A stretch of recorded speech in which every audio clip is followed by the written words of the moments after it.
kok waktu di Krimpum, di depan Krimpum sama wartawan malah buat bahan ejekan lagi gitu. Kok nggak sadar-sadar? Kamu pikir bermain-main dengan hukum ini hal yang sepele ya? Kita lihat aja nak.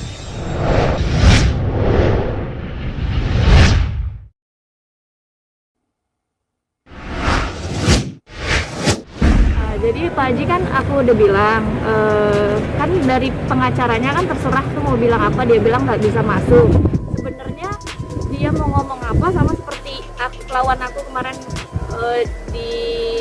ya sama-sama kita saling lapor, nggak ada masalah karena kan setiap orang kan berhak untuk melaporkan. Tapi polisi juga bisa lihat kan pada saat Tiara Marlin membuat laporan, apabila itu nggak masuk pasti sudah ditolak mentah-mentah dari SPKT dong.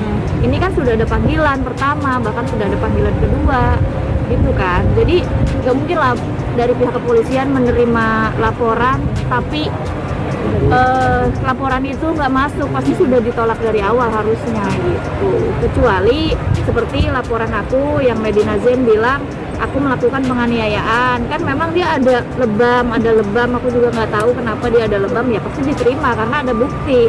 Tapi kan dengan proses penyelidikan nanti kan bisa lihat mana yang benar, mana yang salah, sama halnya seperti laporan Mbak Emma gitu. Tapi kalau misalkan seandainya laporan Mbak Emma pun ditolak, pasti dari pihak Pak Haji sebenarnya sangat berterima kasih karena telah mewakilkan keluarga Pak Haji kan.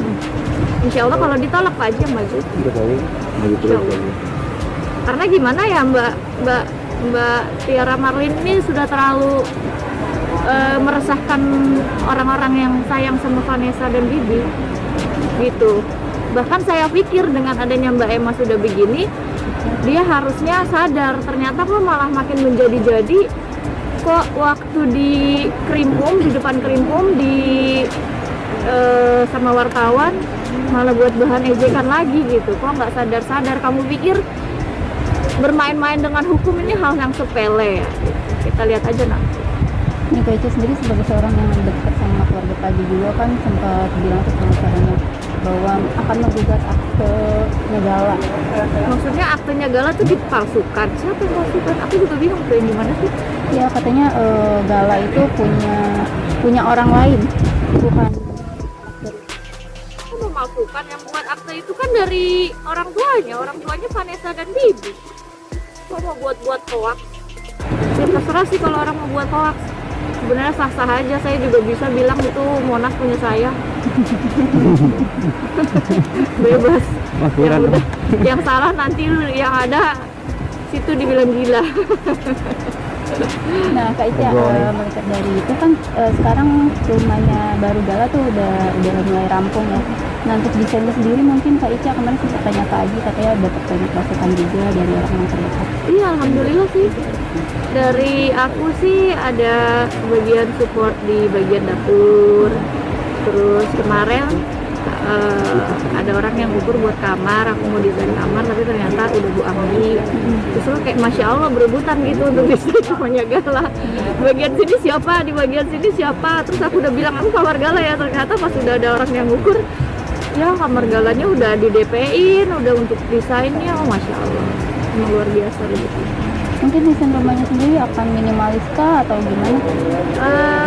Aku sih maunya modern klasik karena setiap desainnya kan ada di bagian ruang tamu, kita ada bikin grup, terus ada Puji, ada Uti, semua segala macam, ada Fadli, ada Fran, ada Papa, ada Mama. Terus nanti kita tinggal voting mana yang paling suka. Apa nanti akan sediakan ruang khusus bermain untuk Gala di dalam rumahnya? Taman bermain? Ya. Di dalamnya ada ruang playground gitu untuk main Gala. Enggak sih, untuk kamarnya aja. Kemarin juga kan pokoknya Puji sempat bantuin Dana, bisa bahkan Fadli sama juga sempat bantuin itu gimana? Iya alhamdulillah Mama Puji nggak pernah lepas dari hal-hal seperti itu sih. Bahkan ya Puji itu waktu pertama kali baru booming-boomingnya aja, aku kan memang ada masjid yang lagi aku renovasi, pasti setiap tahun sudah selesai ada lagi masjid yang lain. Itu Puji Kak, aku udah transfer ke rekening masjid ya gitu. Aku memang nggak posting aja karena emang dia nggak berkenan, cuma aku pikir ya kebaikan orang kenapa enggak disebut-sebut sama aku. Jadi perlu diajarkan untuk bersedekah paham banget gitu. Kemudian dari Puji nih, Kak Ica kan deket juga sama Puji, bahkan Puji juga sempat cerita ke Kak Ica. Nah sekarang kan dia udah jadian, ada cerita juga nggak sih ke Kak Ica? Belum sih, karena kemarin kan aku lagi sibuk-sibuknya banget. Hari Sabtu kemarin juga diajak ke puncak, aku juga nggak bisa. Karena Puji kalau urusan, karena aku berasa kayak orang tuanya kali ya, jadi dia tuh agak malu-malu untuk urusan pacar. Jadi waktu itu juga sempet, sebelum deket sama Torik ya, nanti jadi bully nih aku. Jadi sempat ada deket sama cowok, terus cowoknya itu datang ke rumah. Terus aku bilang, mana cowoknya? Itu di depan, suruh masuk. Aku bilang gitu, mana cowoknya? Buka masker ya, saya mau lihat muka kamu. Jadi aku sama teman-teman tuh udah kayak, aku Vio udah kayak orang tuanya. Jadi dia kayak, iya apaan sih kak, ya udah sih aku nggak macam-macam juga, aku nanti pulang cepet. Namanya mau bawa anak gadis orang, turun mbak, suruh dia masuk ke dalam gitu. Jadi mungkin dia semenjak dari situ agak parno kalau cerita tentang cowok gitu. Jadi dia pikir aku bukan layak temennya yang dia cerita, jadi seperti kayak orang tuanya. Kadang kalau bilang janganlah kak, oh ya udah aku telepon bapak nih. Iya udah ya aku suruh masuk gitu. Kalau soal Torik sendiri mungkin pernah ceritanya apa aja gitu Kak Ica? Sama Torik ya dia bilang sih jalanin aja. Kamu suka, dia bilang suka karena aku nggak bisa sendirian, aku kesepian dan saat ini adanya Torik. Terus saat ini dia selalu ada, setiap aku cerita nyambung gitu.